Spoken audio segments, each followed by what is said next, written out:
दुष्टदूरा दुराचारशमनी दोषवर्जिता सर्वज्ञा सान्द्र करुणा समानाधिकवर्जिता లలితమ్మని దుష్టదూర దురాచార శమని అని పిలుస్తారు.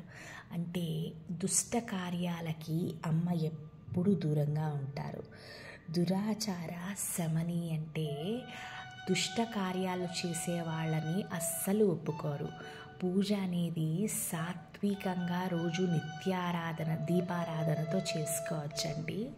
అలాగే కొంతమంది క్షుద్ర పూజలు తాంత్రిక పూజలు చెడు పనుల కోసం ఉపయోగిస్తారు.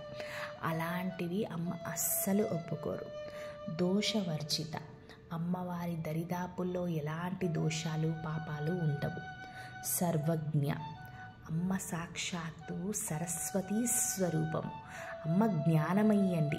ఎక్కడైతే జ్ఞానం అనే ఒక జ్యోతి వెలుగుతూ ఉంటుందో అక్కడ అజ్ఞానం చాలా తక్కువ ఉంటుంది. అజ్ఞానం అప్పుడు చెడు కార్యాలు ఆ దరిదాపుల్లో కూడా ఉండవు అన్నమాట.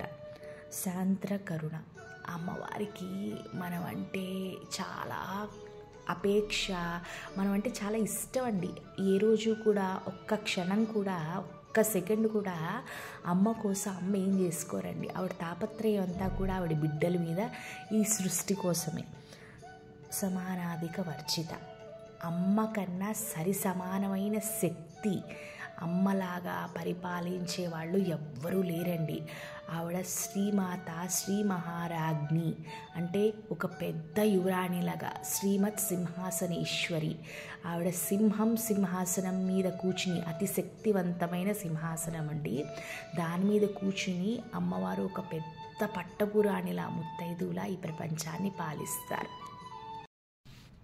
सर्वशक्तिमयी सर्वमंगला सद्गतिप्रदा सर्वेश्वरी सर्वमयी सर्वमंत्रस्वरूपिणी. లలితమ్మని సర్వశక్తిమయి అని పిలుస్తారు. అంటే ఈ ప్రపంచంలో ఉన్న శక్తి అంతా కూడా మూలాధారం అండి అమ్మ. బ్రహ్మదేవుడికైనా విష్ణువుకైనా రుద్రుడికైనా ఈ ప్రపంచాన్ని సృష్టించి నడిపించి అంతం చేయడానికి అమ్మే శక్తి ఇస్తారు.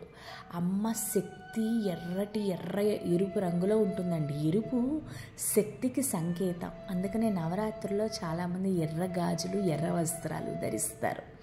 అమ్మ ఏం చేస్తుంది, ఆమెలో ఉన్న కొంత శక్తిని ధైర్యాన్ని ఆమె ప్రియమైన భక్తులలోని పంచుతారన్నమాట. సర్వమంగళ అమ్మవారు పెద్ద ముత్తైదు వండి చక్కగా పెద్ద బొట్టు కాటిక పసుపు మంగళసూత్రాలతో నిండు ముత్తైదులా కళకళలాడిపోతూ ఉంటారు. అంత మంగళకరమైన ఆవిడ.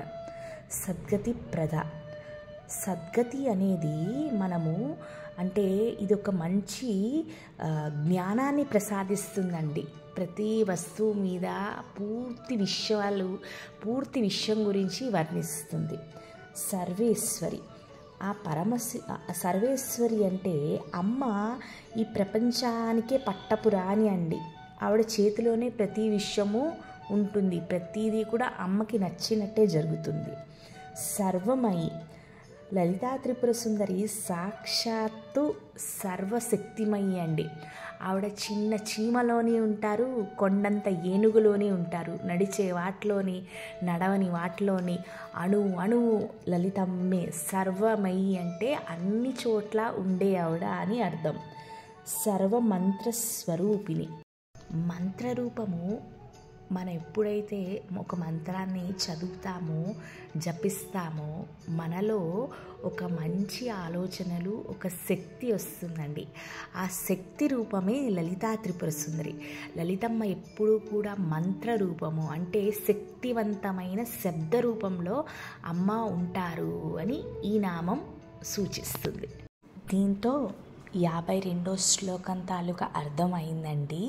ఎల్లుండి నుంచి శ్యామల నవరాత్రులు, అందుకనే కొంచెం నవరాత్రి హడావిడిలో ఉంటాం కాబట్టి శ్యామల నవరాత్రులు అయిపోయిన తర్వాత మనం 53వ శ్లోకం నుంచి కొనసాగుదామండి. శ్రీమాత్రే నమః. సర్వం శ్రీ లలితార్పణమస్తు. సర్వే జనా సుఖినో భవంతు.